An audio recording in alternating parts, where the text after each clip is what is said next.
जब हम अपने जीवन में अपनी आत्मा और आत्मशक्ति से जुड़ जाते हैं, तब हमारा जीवन बदलने लगता है।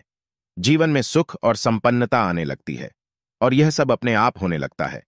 बड़ी से बड़ी बीमारियां अपने आप ठीक होने लगती है। हमें अंतर्मन का आनंद और शांति मिलने लगती है, क्योंकि असल शांति और सच्चा परम आनंद तो केवल और केवल हमारी आत्मा में ही है। हमारा मन और इंद्रियां तो सदा हमें मुक्ति के मार्ग से भटकाने का काम ही करती है। सच्ची शांति और आनंद हमारे भीतर ही है। आत्मिक शक्ति होने से ही आत्मविश्वास सदा बना रहता है। हम सब जानते हैं कि सबके अंदर एक आत्मा विद्यमान होती है। हमारे अंदर जो जीवन तत्व होता है, वह हमारे पूरे जीवन का आधार ही हमारी आत्मा और आत्मशक्ति पर टिका हुआ है। जिस दिन हमारे अंदर से हमारी आत्मा निकल जाती है, उस दिन से फिर हमारे शरीर का हमारे लिए कोई मतलब नहीं रह जाता। इसलिए हमारे जीवन में हमारे शरीर और मन से भी ज्यादा जरूरी और शक्तिशाली तत्व हमारी आत्मा है। हमारे अंदर एक ऐसी आत्मशक्ति है जिसके बिना हम कुछ भी करने में असमर्थ है।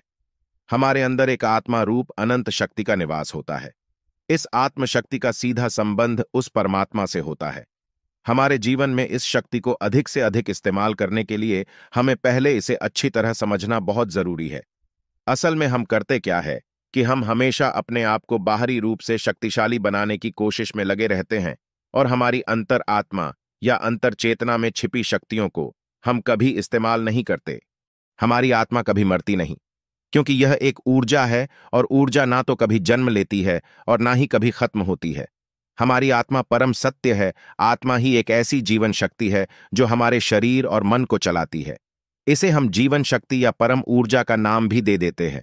जब यह ऊर्जा हमारे शरीर से निकल जाती है, तो हमारा शरीर या मन कुछ भी काम नहीं कर सकता। हमारी आत्मा दिव्य शक्तियों का एक भंडार होती है। जो व्यक्ति अपना सच्चा आत्मिक स्वरूप भूलता नहीं है, उसे आत्मिक शांति मिल जाती है और वह परम आनंद में रहने लगता है। हमारे दुखों का मूल कारण ही यही है कि मनुष्य अपने मूल स्वरूप को भूल चुका है। अपनी आत्मा को भूलकर वह सिर्फ शरीर ही हो गया है।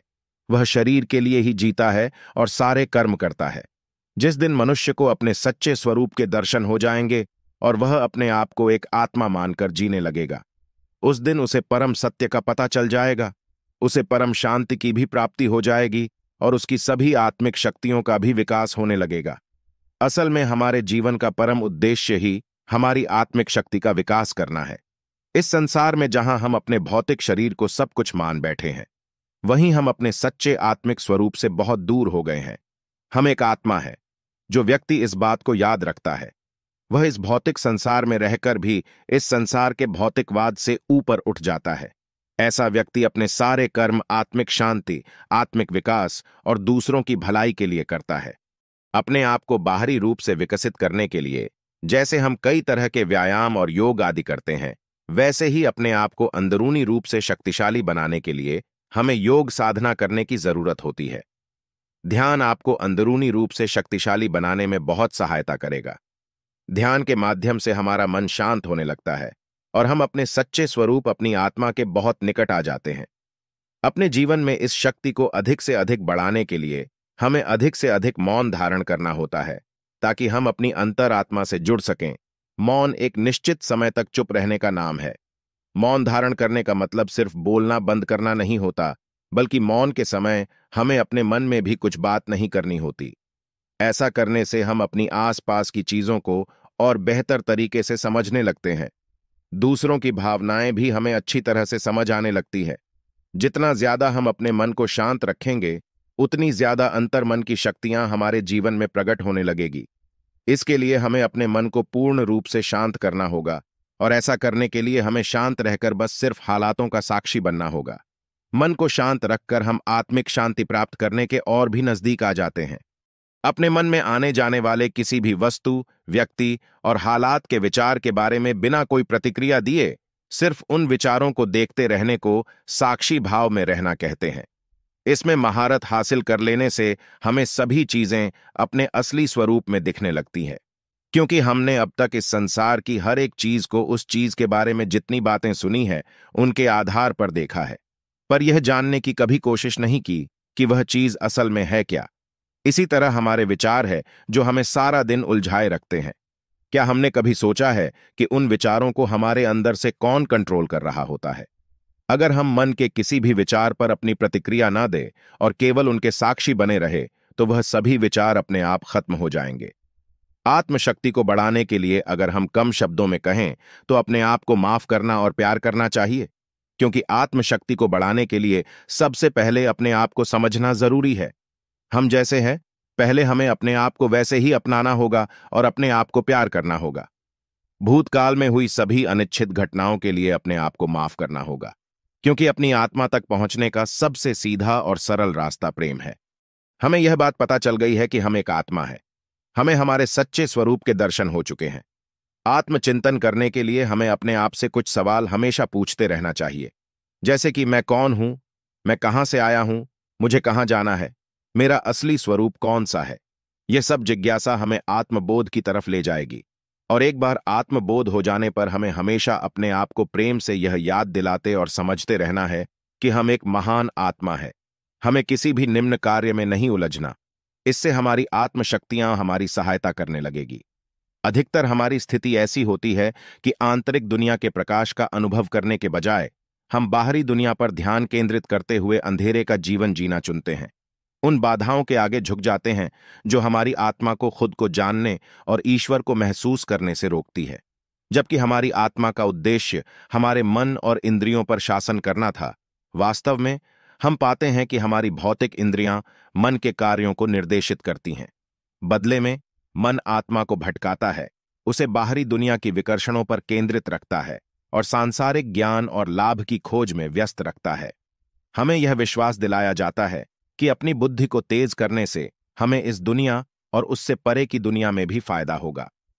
ध्यान के दौरान अपना ध्यान बाहरी दुनिया से हटाकर आंतरिक आंख, जो इस आंतरिक उद्यान का प्रवेश द्वार है, इस पर केंद्रित करके हम ईश्वर के प्रेम और प्रकाश का अनुभव करने की यात्रा पर निकल सकते हैं। दैवीय प्रेम के साथ यह संबंध मन, पदार्थ और भ्रम की उन परतों को हटा देता है जो हमारी आत्मा पर छाई हुई हैं। इंद्रियों के स्तर पर रहते हुए जो लोग उसका अनुभव करना चाहते हैं, वे बाहरी आंखों और कानों के माध्यम से इस अनुभव को प्राप्त करने की उम्मीद करते हैं। हालांकि सर्वोच्च को केवल आंतरिक आंख के माध्यम से ही अनुभव किया जा सकता है, जो आध्यात्मिक क्षेत्रों का प्रवेश द्वार है। ईश्वर को पाने के लिए हमें अपने हृदय के अंतरतम कक्ष को साफ करना होगा, ताकि यह उनके प्रेम के लिए एक उपयुक्त पात्र बन जाए। ऐसा तब होता है जब हम रोजाना और नियमित रूप से ध्यान करना शुरू करते हैं। जितना अधिक हम ध्यान करते हैं, उतनी ही अधिक हमारी आत्मा शुद्ध होती है और उतनी ही जल्दी हम अपनी आत्मा को उसकी प्राचीन अवस्था में अनुभव कर सकते हैं। ठीक उसी तरह जैसे सूरज की किरणें बादल वाले दिन में भी चमकती रहती हैं, भगवान का प्यार हमेशा हम पर चमकता रहता है, चाहे हम इसे पहचानें या न पहचानें। हम ध्यान के माध्यम से इस परिवर्तनशील प्रेम का अनुभव कर सकते हैं। जीवन का उद्देश्य कुछ और नहीं, बल्कि आत्मा की यात्रा के माध्यम से विकसित होना है। आत्मा पर कर्मों के आवरण होते हैं, उसे जीव कहा जाता है।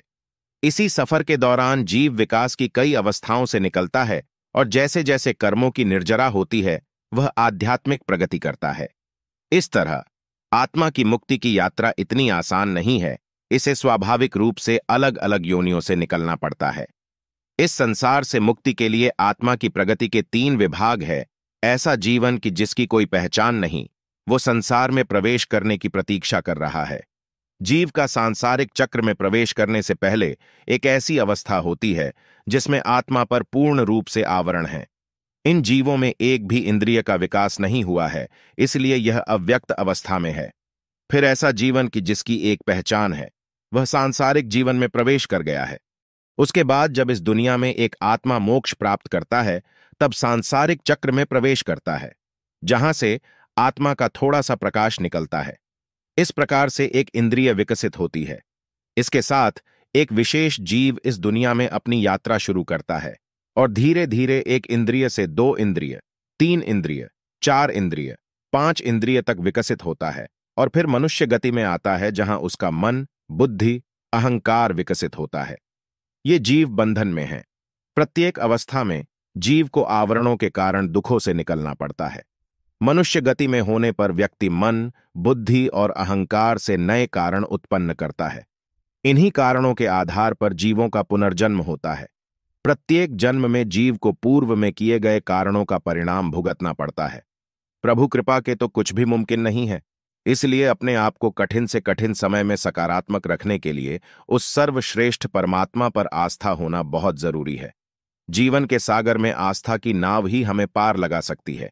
इसलिए आप जिसे भी मानते या पूजते हैं, उस पर अपना विश्वास और आस्था बनाए रखें।